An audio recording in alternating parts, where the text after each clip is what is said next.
Yang terhormat, yang terpelajar Dr. Ida Farida, di hadapan saya, di hadapan kita ada Fadia Salsabila Cahya Permana. Silakan Anda paparkan skripsi Anda dari mulai awal sampai akhir. Silakan. Baik, terima kasih Bapak. Langsung saja untuk judulnya. Judul skripsi yang saya ambil itu pelindungan konsumen terhadap pelaksanaan produk asuransi yang tidak transparan oleh agen asuransi berdasarkan pasal 4 ayat 3 Undang-Undang Perlindungan Konsumen Nomor 8 Tahun 1999 tentang perlindungan konsumen. Studi kasusnya di PT Aksa Mandiri Cabang Ciamis. Untuk latar belakangnya, berdasarkan informasi yang saya dapatkan dari salah satu narasumber yang ikut terhadap PT Aksa, bahwasanya ada kurangnya keterbukaan dalam pemasaran yang dilakukan oleh agen tersebut. Jadi sang agen tuh lebih menonjolkan mengenai keuntungannya seperti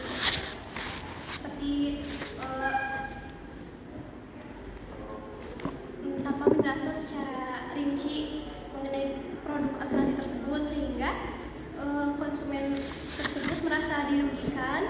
Dan setelah polis berjalan, informasi yang diterima tidak sesuai dengan kenyataan. Berdasarkan pasal 4 ayat 3 Undang-Undang Nomor 8 Tahun 1999 disebutkan bahwasannya ada hak-hak konsumen, yaitu menerima informasi yang benar, jelas, dan jujur terhadap suatu produk tersebut atas dasar.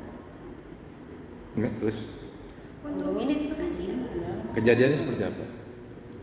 Jadi agen tersebut kurang dalam pemasarannya tuh tidak transparan, sehingga si konsumen tuh merasa dirugikan karena ada beberapa yang tidak sesuai setelah polis berjalan. Dari hasil yang Anda teliti dengan kemudian dihubungkan dengan norma pasal 4 ayat 3, apa kesimpulannya? Jadi kesimpulannya, praktik pemasaran produk asuransi tersebut melanggar hak-hak konsumen yang terdapat dalam pasal 4 ayat 3 tersebut. Apalagi kesimpulannya? Kesimpulannya, kendala-kendalanya yang pertama itu, jadi faktor utamanya itu karena ketidaktahuan dari agen. Yang kedua itu kan setelah beberapa tahun ikut asuransi ya Pak, dari pihak konsumen itu ikut yang 5 tahun ya Pak, dengan premi tiap bulannya itu 500.000. Namun sang agen menyebutkan bahwasanya setelah 5 tahun itu asuransi itu bisa kembali utuh uangnya Pak. Tapi kenyataannya pada yang seharusnya uangnya 31 juta kalau selama 5 tahun ya Pak, kalau preminya 500.000, yang cair itu hanya 22 juta. Itu Pak. Jadi ada ketidaksesuaian antara yang dipasarkan ya awal, atau bukan yang dipasarkan, apa yang diceritakan oleh agent itu kan dengan kenyataan gitu ya. Terus sarannya ada apa? Mungkin dari pihak pelaku usaha, dari perusahaan lebih memberikan pembelajaran terhadap agen-agen supaya agar memasarkan produknya secara rinci dan detail.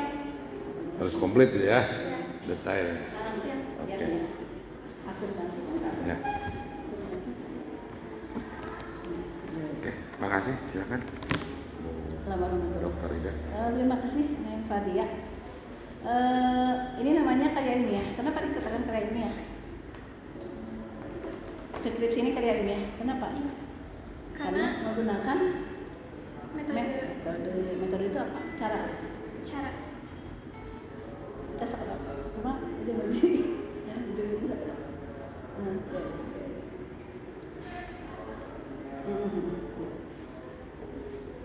Ya. Jadi cara mengumpulkan data untuk sampai mendapat berapa halaman Kak?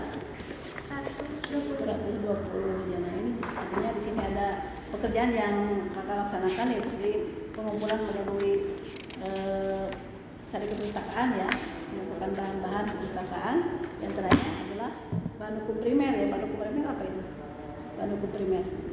Primer Perundang perundang Oh ya, undang-undangan ya, perundangan peraturan lainnya ya. Itu kan ini kan pasti meneliti peraturan karena kita orang hukum ya. Yang kedua ada bahan hukum sekunder. Apa itu bahan hukum sekunder?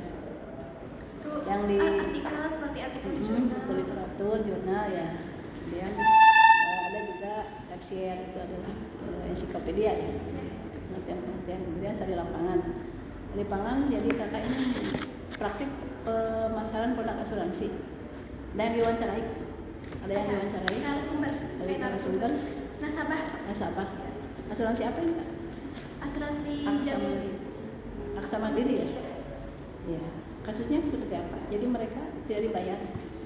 Bukan, jadi ketidaksesuaian antara pemasaran yang dilakukan oleh agen dan hasil akhir setelah polis berjalan tuh jadi ada yang tidak sesuai. Ada misalnya Tapi cair. pemotongan- Tapi cairnya cair. cuma ada pemotongan, jadi si agennya tuh gak menjelaskan adanya pemotongan, Bu. Ternyata asuransi tersebut itu bukan asuransi biasa, asuransi unit link. Itu wawancara ya? Iya. Bukan wawancara ya? Dengan pihak yang dirugikan oleh asuransi ini ya? Iya. Intinya seperti itulah. Jadi karya ilmiah itu seperti itu ya. Jadi ada sesuatu yang teliti kemudian dilaporkan dan mengikuti alur yang ditentukan oleh buku pedoman ya. Enggak? Ya, silakan. Nanti Anda menghubungi lagi Pak Anda ya. Baik, Pak. Satu lagi apa nih?